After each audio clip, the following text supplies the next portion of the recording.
Let's see how this Needleman and Wunsch algorithm executes. We know it's an algorithm that performs global alignment, so it's a dynamic programming algorithm written by Needleman and Wunsch in 1970.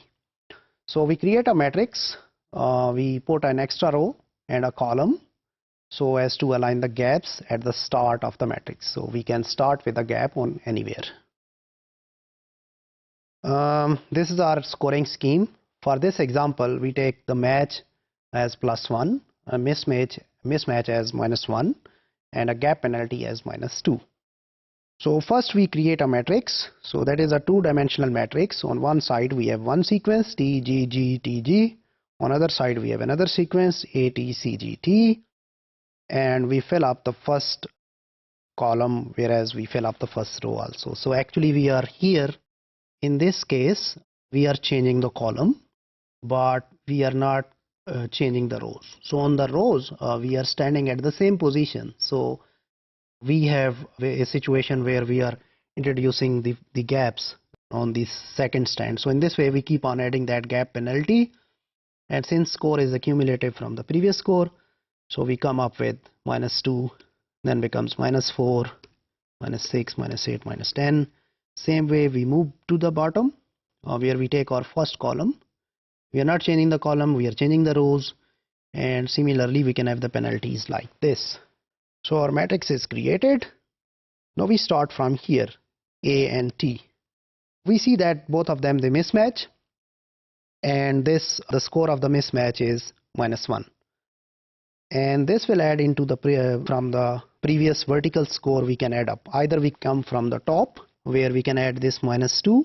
So in that case our score will be -2 plus -1, so that is equal to -3, which is not one possibility. The other possibility is we can come from here, so we can add this, while now we are introducing the gap in our alignment, and in that case we are having a mismatch while we are coming from a gap. So in that case our cumulative score will be then -3. -3 if we come here, -3 if we come here. So if we come from this diagonal line, score is 0 plus -1, which is -1 right here. So which one amongst them is the maximum, guys, as per the algorithm? -1. So we will take this score coming from the diagonal. So this red arrow over here is a pointer which is telling us that we derived this score from the diagonal. So it will help in the last step or in the traceback step.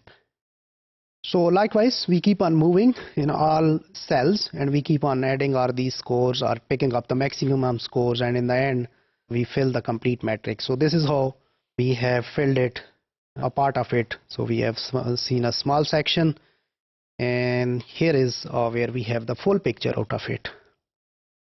Then we keep our pointers and they will tell us how our actual alignment it goes off. So we start traceback then. So here pointer tells us that we get this score from here. So actually we were putting a gap on one of the stands. So we were changing the column, we were moving here, but on the other stand we were at the same point. So actually it will be something like where we have a G here, and in the opposite stand we will have a gap situation. Here we get T and T, they match with one another, and then we move upward. So in this way our sequences they keep on aligning with one another.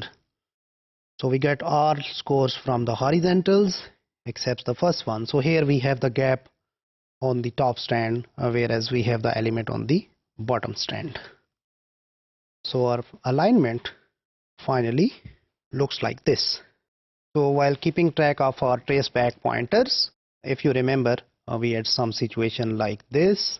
So we had a gap on bottom strand and element on the top strand, and then we had this long diagonal, and then we end up we have situation like this where we have again a gap on top strand versus there was an element on the bottom strand. So in this way our final alignment is something like this. This corresponds to this one, corresponds to this one, and this part is actually corresponding to this diagonal.